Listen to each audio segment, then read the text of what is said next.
ఒకటి కాదు, రెండు కాదు, మూడు కాదు, నాలుగు కాదు, ఐదు కాదు, 10 కాదు, 15 వికెట్స్ పడ్డాయి on day 2 of this final test match between England and India. ఇండియావి 6, ఇంగ్లాండ్వి 9. ఆ ఇండియావి 6 మొదటి ఇన్నింగ్స్ 4, రెండు ఇన్నింగ్స్ 2, మధ్యలో శాండ్విచ్ అయింది ఇంగ్లాండ్ ఇన్నింగ్స్ మొత్తం అంతా కూడా. వాళ్ళ ఓపెనింగ్ పార్ట్నర్షిప్ బీభత్సం, తర్వాత సిరాజ్ పర్ఫార్మెన్స్ భయానకం, ప్రసిద్ కృష్ణ అద్భుత. ఇలా జరిగింది మొత్తం డే 2 అంతా కూడా. లాస్ట్ లో కొసమెరుపుగా జైస్వాల్ నేనున్నాను నాయనమ్మా అని మరోసారి నిరూపించుకున్నాడు. ఏం జరిగింది డీటెయిల్ గా మాట్లాడుకుందాం. ఇండియాకి లిటిల్ బిట్ అడ్వాంటేజ్ ఉన్నట్టుగా అనిపిస్తోంది ఎండ్ ఆఫ్ డే 2. కైసా క్యా క్యూ మాట్లాడుకుందాం పదండి. Welcome to Stump Tales. నా పేరు Kaushik and day 2 of this final test match was very interesting. First day వర్షం కారణంగా చాలా అంతరాయాలు జరిగాయి, ఇవన్నీ వేరే విషయం అనుకోండి. రెండో రోజులో కూడా లాస్ట్ సెషన్ లో కొంచెం వర్షం కారణంగా అంతరాయం కలిగినప్పటికీ దానికంటే ముందు జరిగిన action was out of the world. Because India first batting చేస్తూ వాళ్ళు ఏం చేశారు, 2044 దగ్గర స్టార్ట్ చేశారు. పార్ట్నర్షిప్ వస్తే 250 కొడతారేమో అని అనుకున్నాం, రాలేదుగా. 20 రన్స్కే 4 వికెట్లు పడిపోయాయిగా. 5 వికెట్ హాల్ గస్ అట్కిన్సన్ కి. 224 కి ప్యాక్ ఇండియా.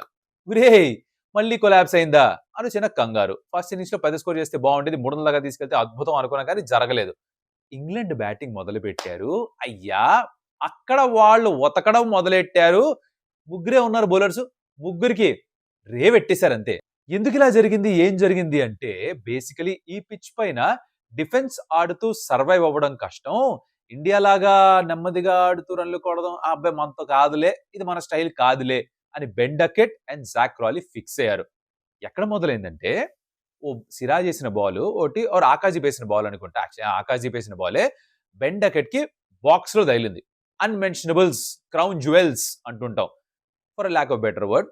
పాష్ గా ఉండడానికి ఇలా చెప్తూ ఉంటారు. బట్ బాక్స్ బద్దలు అవ్వలేదు కానీ అన్కంఫర్టబుల్ గా ఉండింది. డిసైడ్ అయిపోయాడు, ఇంకా భద్రా బుజ్జాయ్ ఇలా డిఫెన్స్ ఆడుకుంటే ఇక్కడ తగిలి అక్కడ తగిలి నా ఫ్యూచర్ జనరేషన్స్ ఎందుకు రిస్క్ లో పెట్టాలి అని చెప్పేసి రివర్స్ కూప్ కొట్టాడు 6.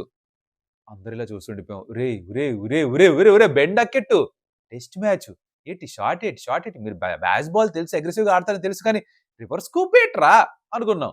స్టెప్ అవుట్ అయ్యి ఓవర్ ది కవర్స్ పడడం, స్టెప్ అవుట్ అయ్యి స్క్వేర్ కట్ కొట్టేయడం, పుల్ కొట్టేయడం, స్కూప్ కొట్టేయడం, రివర్స్ స్కూప్ కొట్టేయడం, కవర్ ఇష్టం వచ్చినట్టు షాట్లు ఆడారు. The just raced away to 50. 7th over లో 50 పూర్తయిపోయింది. వాళ్ళ ఓపెనింగ్ పార్ట్నర్షిప్ 92, రన్ బాల్ కంటే ఎక్కువ వేగంగా. జాక్ క్రాలీ 50 కొట్టి పారు దొబ్బాడు, 100 స్ట్రైకర్ కంటే పైగా. డక్కెట్ ఈవెన్చువల్ గా మళ్ళీ ఇంకొక రివర్స్ కూప్ ఆడుతూ అవుట్ అయ్యాడు. అప్పటి దాకా ఏం జరుగుతుందో అల్లకల్లోలం అర్థం కాలేదు. ఇండియన్ బౌలర్స్ కూడా తిరణాల్లో తప్పిపోయిన చిన్నపిల్లాడి మాదిరి షాక్. బికాస్ కౌంటర్ అటాక్ అలా చేశారు ఈ Ben Duckett and Jack Crawley. 500 runs as an pair finish చేసుకున్నారు. ఓపెనర్స్ గా ఇన్ రన్ స్కోర్ చేయడం ఇదే మొదటిసారి 2015 తర్వాత. ఫినామినల్ గా ఆడారు. జాక్ క్రాలీ ఇంకొక హాఫ్ సెంచరీ చేరుకున్నాడు, బెన్ డకెట్ చేరుకోలేదు. బట్ తను అవుట్ అయ్యాడు. అవుట్ అయిన తర్వాత ఇంట్రెస్టింగ్ గా ఆకాశ్దీప్ ఏమన్నాడో నాకు అర్థం కాలే, కానీ వెళ్ళి తన భుజం మీద చేసుకుంటూ మాట్లాడుకుంటూ సాగనంపాడు. వెళ్ళు బాస్, నువ్వు వెళ్ళి చాలా బాగా ఆడావు అని చెప్పాడు. ఏం చెప్పాడో తెలియదు కానీ మామూలుగా అయితే ఏ మాట కామాట బ్యాటర్ అవుట్ అయిన తర్వాత మా చెడ్డ సిరాకలో ఉంటాడు, వెళ్ళి తనతో మాట్లాడితేనే మండడిపోతాడు. అలాంటిది మనోడు భుజం మీద చేసి ఏదో మాట్లాడి సాగనంపాడు. ఏం చెప్పాడు ఏంటో ఆకాశీప్ ఎప్పుడన్నా రివీల్ చేస్తే బాగుండు. మీకు ఏమన్నా ఐడియా ఉందా ఏం చెప్పుంటాడు కింద కమెంట్లో చెప్పండి. ఫన్నీగా చెప్పాలమ్మా, మనకేమో రియాలిటీ అక్కర్లే, ఫన్నీగా ఏం చెప్పుంటాడు చెవులో పంపించే ముందర కమెంట్లో చెప్పండి. అలాగే బై ద వే వీడియో ఎక్కడ నచ్చితే మర్చిపోకుండా టక్మన్ లైక్ బటన్ కొడిసారనుకో ఆటోమేటిక్గా యూట్యూబ్ అందరికీ చూపించేస్తుంది. కొత్త చాలా మందికి హే తుమ్మిదే కొరే మీరు కూడా చూడరా, స్టంప్ టేల్స్ వీడియో బాగుందిరా అని చెప్పి మరీ చూపిస్తుందంట. అలా కొత్త ఆడియన్స్ రావచ్చు, వాళ్ళు కూడా సబ్స్క్రైబ్ చేసుకోవచ్చు, మన కమ్యూనిటీ ఇంకాస్త పెరగచ్చు. సో మీరు చేయాల్సింది ఏంటి, టక్కన లైక్ కొట్టడం. కొట్టిసారా, అప్ప ఎంత స్వీట్ హార్ట్సో మీరు. ఆకాశదీప్ లాగానే వెర్రీ స్వీట్ పీపుల్ మీరు, అలా సాగనంపుతారు అంతే. Thums up. ఓకే సరే, అది అయిపోయిన తర్వాత లంచ్కి వెళ్ళారు. లంచ్కి వెళ్ళేసరికి నేనెంత పెడితే అంత తినాలి, ఏది పెడితే అది తినాలి, ఎలా పడితే అలా తినాలి. అంటే జరిగేది ఏంటంటే అలాంటి ఒక హై వోల్టేజ్ అట్మాస్ఫియర్ లో సడన్ గా ఇన్ని షాట్స్ ఆడేస్తుంటే కొన్నిసార్లు బౌలర్స్ కి అర్థం కాకపోవచ్చు ఏం జరుగుతుందో. ఈవెన్ బిఫోర్ రియలైజ్ 2-3 స్పెల్స్ అయిపోతాయి. ఒకటి, ముగ్గురు ఫాస్ట్ బౌలర్సే ఉన్నారు కదా, ఆ 4th సీమర్ ఆప్షన్ లేదు కాబట్టి వీళ్ళు ముగ్గురే రొటేట్ అవుతూ వాళ్ళనే వేస్తూ వెళ్ళారు. గిల్కి తెలిసిన విషయం ఏంటి, క్యాచింగ్ పొజిషన్ లో ఫీల్డర్స్ ఉండాలి, బికాస్ మనకి వికెట్స్ కూడా కావాలి, ఎక్కువ రన్స్ స్కోర్ చేయలేదు. కానీ రన్స్ ఎక్కువ కొట్టేస్తున్నారు, ఎలా ఆపాలో అర్థం కావట్లేదు. బౌలర్స్ కి ఏంటంటే లైన్ లెంత్ మర్చిపోయారు, బికాస్ అంత ప్రెషర్ లో పెట్టేశారు Ben Duckett and Jack Crawley.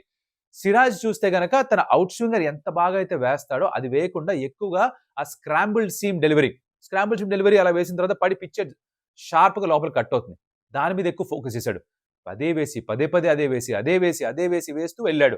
ఆకాశీప్ actually బానే వేస్తున్నావు కూడా ఫస్ట్ స్పెల్ లో అటాక్ చేశారు కాబట్టి తనకు కూడా రన్స్ ఎక్కువ వచ్చేసాయి. ప్రసీద్ అంతే సంగతి. పైకి వేసినప్పుడు బానే ఉంది కానీ వీళ్ళు అసలు సెటిల్ అవనివ్వట్లేదు ఒక లెంత్ లోకి. దాని తర్వాత లంచ్ లో కాస్త మాట్లాడుకున్నారట. అంటే డే అయిపోయిన తర్వాత ప్రెస్ కాన్ఫరెన్స్ లో ప్రసిద్ధ్ కృష్ణ చెప్పాడు, ఏం చేశారు బుజ్జయ్ మీరు లంచ్ తర్వాత చాలా బాగా బౌలింగ్ చేశారు, అక్కడ వికెట్ మాత్రం అయిపోయిన తర్వాత 8 వికెట్ ఎట్ట తీశారు, అసలు ఏంది కథ అని అడిగితే అప్పుడు చెప్పాడు, లంచ్ లో మీ ముగ్గురం మూలకెళ్ళి కూర్చున్నాము, నేను ఆకాశ్ దీపు అండ్ సిరాజు మేము మాడుకున్నారే మనం ఏం చేద్దాం ఏం జరుగుతుంది ఇక్కడ అని చెప్పేసి అప్పుడు ప్లాన్ వేసుకున్నాం. సరే గతం గత జరిగిందేదో జరిగిపోయింది, ఇప్పుడు దాని గురించి పట్టించుకోకుండా రైట్ నో మనం చేయాల్సింది ఏంటంటే ఒక లైను లెంత్ మనం అనుకుంటున్నాం కదా అది వేసుకుంటూ వెళ్ళిపోదాం. ఒకవేళ నేను గనక ఆ లైన్ లెంత్ వేయకపోతే మీ ఇద్దరు ఉన్నారు కదా మీరు వచ్చి నాకు చెప్పాలి, నేను మీ ఇద్దరికి చెప్తా, ఇలా ఒక ఒప్పందం కుదుర్చుకున్నారంట. తర్వాత చూసాం, నేను ఈ సిరాజ్ కి చాలా పెద్ద ఫ్యాన్, బాబు very big fan of Siraj. ఎందుకు ఎక్స్ప్లెయిన్ చేస్తా. ఈ మనిషి తన బాడీలో అన్నిటికంటే స్ట్రాంగెస్ట్ అండ్ బిగ్గెస్ట్ మసిల్ ఏంటో తెలుసా? కమెంట్ కొట్టండి చెప్పే ముందర 2 seconds ఇస్తా. 3 ఇచ్చా. His heart, Siraj's heart is his biggest and strongest muscle.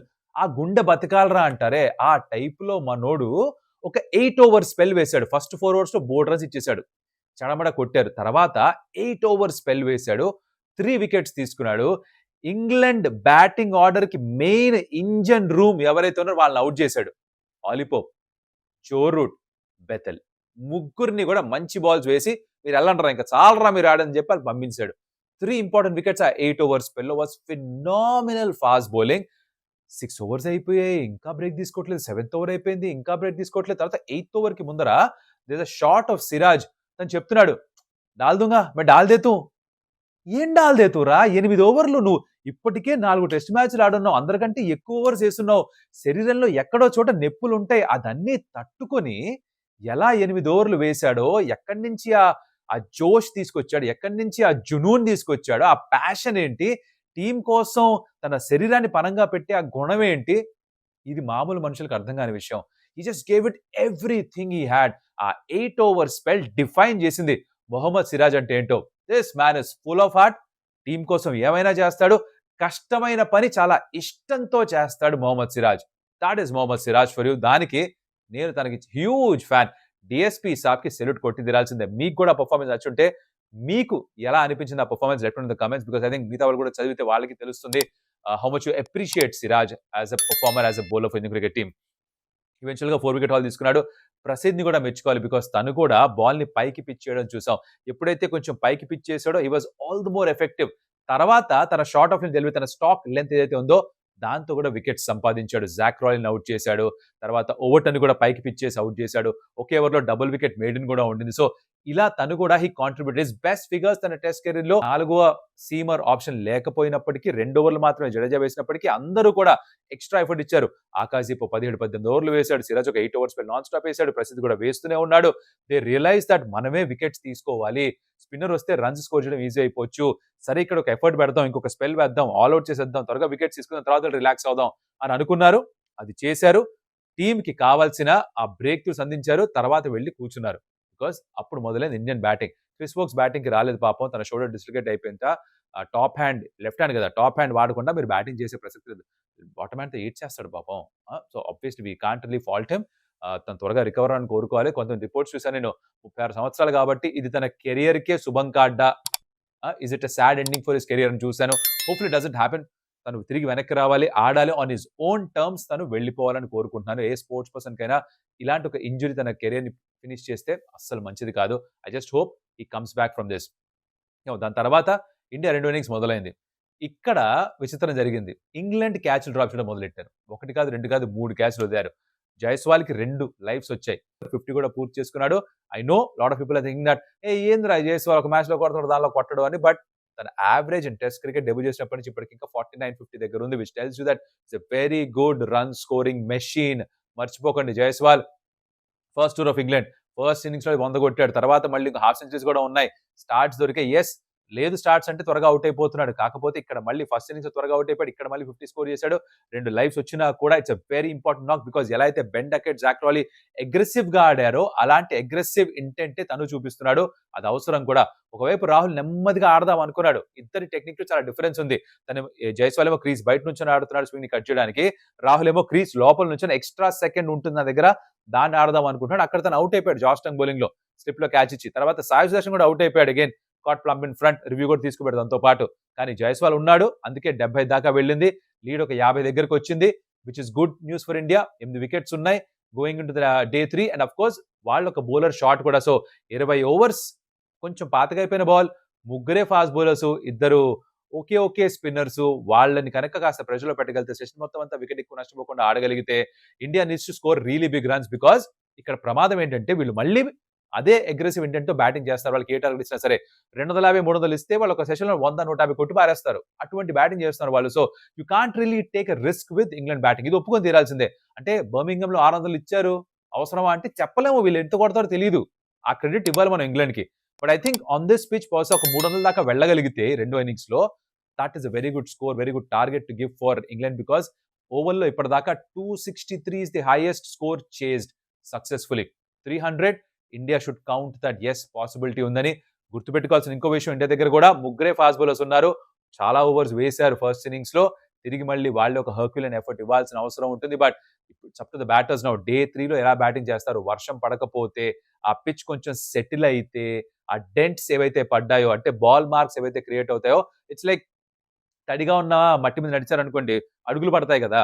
అలాగే బాల్ పడ్డప్పుడు కూడా అడుగులు పడతాయి, సొట్టలు పడతాయి అనమాట. అక్కడ బాల్ పిచ్ అయితే it's called dents or divots in English. సొట్టానండి మన తెలుగులో శుభ్రంగా.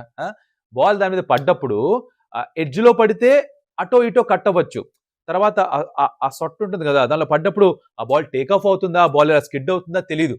You saw Sai Sudarshan dismissal, ఒక బాల్ స్కిడ్ త్రూ అయింది గస్ అట్కిన్సన్ వేసింది. So that could be an issue. దాన్ని ఎలా ఓవర్కమ్ చేస్తారు, ఎలా ఆడతారు, థర్డ్ డే ఎంత రన్ స్కోర్ చేస్తారు, మ్యాచ్ 4 రోజుకి వెళ్తుందా లేదా, 15 వికెట్లు పడడం చూసాం డే 2లో. డే 3లో ఏంటి పరిస్థితి, ఇదంతా అఫ్ కోర్స్ డే 3 అయిన తర్వాత మాట్లాడుకుందాం. వీడియో మొత్తం చూస్తుంటే thank you so much for that. Give like button. Siraj performance కావచ్చు, ప్రసిద్ధ్ పర్ఫార్మెన్స్ కావచ్చు, జైస్వాల్ హాఫ్ సెంచరీ కావచ్చు, ఏది నచ్చింది దాని గురించి కమెంట్ చేయండి. అలాగే మీ ఫ్రెండ్స్ కి ఇది షేర్ చేయండి. అండ్ అఫ్ కోర్స్ ఆ స్టంప్ టిల్స్ కొత్తగా చూస్తుంటే కనుక ఇప్పటిదాకా సబ్స్క్రైబ్ చేసుకోకపోతే consider doing that. Also in the next video. Adios, amigos.